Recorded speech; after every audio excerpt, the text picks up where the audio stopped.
Tout commence dans un lieu que l'on croit connaître, mais que l'on ignore presque toujours. Ce lieu ne se voit pas, ne se mesure pas, et pourtant il gouverne chaque pensée, chaque désir et chaque action. Ce lieu, c'est le cœur. Dans les merveilles du cœur, Abu Hamid al-Ghazali invite les lecteurs à franchir un seuil décisif, quitter l'apparence des actes pour entrer dans la réalité intérieure qui les engendre. Al-Ghazali affirme une vérité fondamentale. L'honneur de l'homme ne réside ni dans son corps, ni dans ses passions, ni même dans ses œuvres visibles, mais dans cette capacité singulière à connaître Dieu.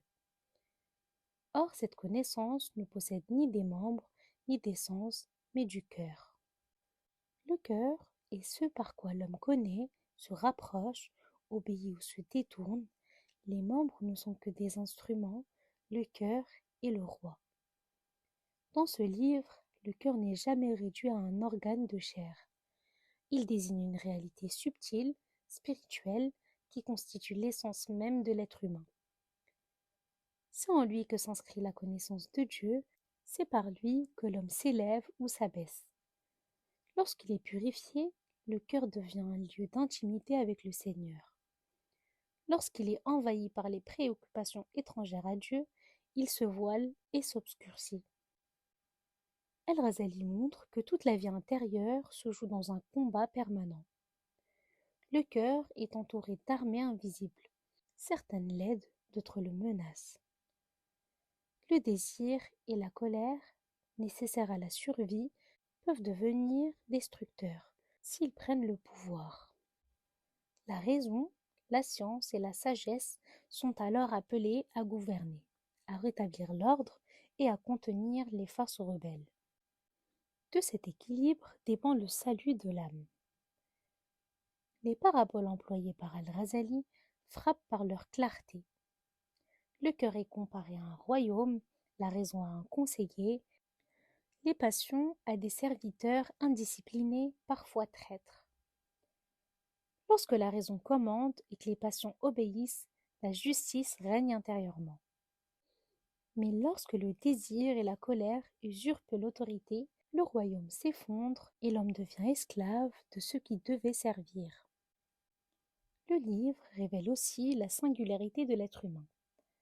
L'homme se tient entre deux mondes, celui des animaux, dominé par l'instinct, et celui des anges, illuminé par la connaissance. Ce qui détermine sa place n'est pas son apparence, mais l'orientation de son cœur. S'il soumet ses facultés à la quête de la vérité, il s'élève jusqu'au degré angélique. S'il s'abandonne à ses passions, il se rabaisse au-dessus de la condition animale. Al-Ghazali insiste sur un point décisif. La connaissance la plus noble n'est pas celle des choses du monde, mais celle de Dieu, de ses attributs et ses actions.